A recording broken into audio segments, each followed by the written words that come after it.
Hello, I'm Clara Bloomfield Moore. John Keely answering questions on latent force.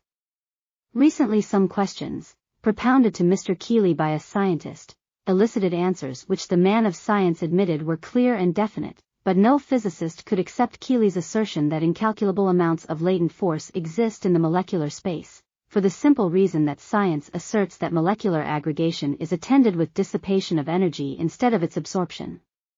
The questions asked were: in disintegrating water, how many foot-pounds of energy have you to expend in order or produce or induce the vibratory energy in your acoustical apparatus? Answer: no foot-pounds at all. The force necessary to excite disintegration when the instrument is sensitized, both in sensitization and development, would not be sufficient to wind up a watch. 2. What is the amount of energy that you get out of that initial amount of water, say 12 drops, when decomposed into ether?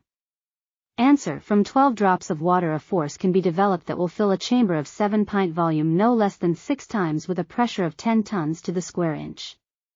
3. In other words, if you put so many pounds of energy into vibratory motion, how many foot-pounds do you get out of this?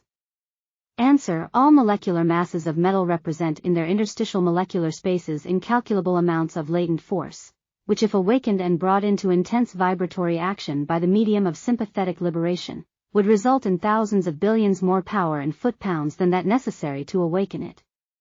The resultant development of any and all forces is only accomplished by conditions that awaken the latent energy they have carried with them during molecular aggregation.